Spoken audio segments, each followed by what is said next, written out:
শিক্ষকদের বেশ পরিধান করবে রোশনারা জান্নাত।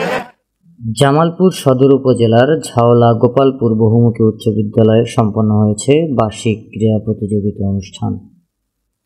পবিত্র কোরআন তেলাওয়াত, জাতীয় সঙ্গীত পরিবেশন ও জাতীয় পতাকা উত্তোলনের মাধ্যমে দিনের কার্যক্রম শুরু হয়।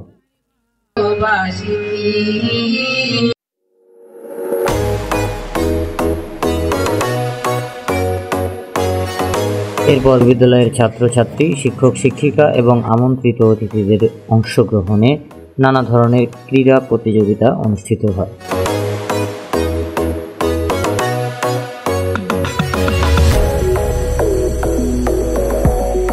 অনুষ্ঠানে প্রধান অতিথি হিসেবে উপস্থিত ছিলেন অ্যাডভোকেট শাহ মোহাম্মদ ওয়ারেস আলী মামুন, যিনি জাতীয় নির্বাহী কমিটির বিভাগীয় সহ সাংগঠনিক সম্পাদক এবং জামালপুর জেলা বিএনপির সাধারণ সম্পাদক।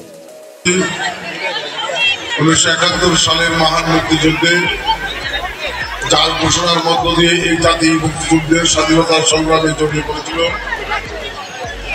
দীর্ঘ 9 মাসের সশস্ত্র সংগ্রামে 30 লক্ষ মানুষের জীবন দিয়েছে, যুবক মানুষের ইজ্জত দিয়েছে।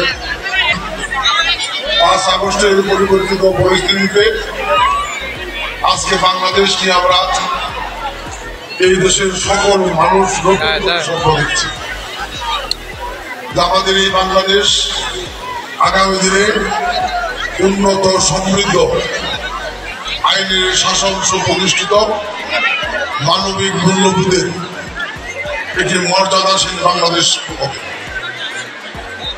এই মর্যাদাশীল বাংলাদেশ প্রতিষ্ঠা করতে হলে আমাদের ছেলে মেয়ে যাদেরকে সুশিক্ষিতা সম্পন্ন দেশকে যোগ্য নাগরিক হিসেবে গড়ে তোলা ছাড়া আমাদের জাতির এগিয়ে যাওয়ার বিকল্প পথ নাই।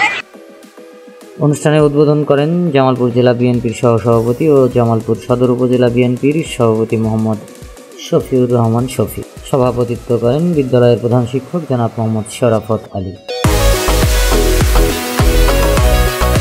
বিশেষ অতিথি হিসেবে উপস্থিত ছিলেন মোহাম্মদ রুহুল আমিন মিলন, সাধারণ সম্পাদক জামালপুর সদর উপজেলা বিএনপি, মোকসেদুর রহমান হারুন, বিজ্ঞান ও প্রযুক্তি বিষয়ক সম্পাদক জামালপুর জেলা বিএনপি, মোহাম্মদ আকরাম হোসেন, গোলাম কিবরিয়া, ইমদাদুল হক, ইঞ্জিনিয়ার খোরশেদ আলম মিলন, যুবনেতা জামালপুর সদর উপজেলা, খন্দকার মোহাম্মদ আসাদুজ্জামান, অভিভাবক সদস্য অ্যাডহক কমিটি মোহাম্মদ সেলিমুর রহমান সেলিম, আহ্বায়ক জাতীয়তাবাদী যুবদল ঘোড়াধাপ ইউনিয়ন।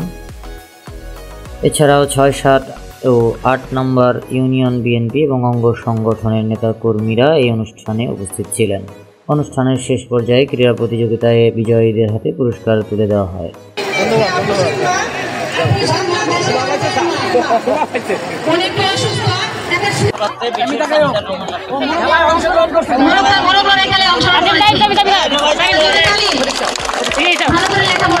একজন প্রতিবন্ধী, তারপরে মোরক লড়াইয়ে প্রথম স্থান অর্জন করেছেন। দেখেন।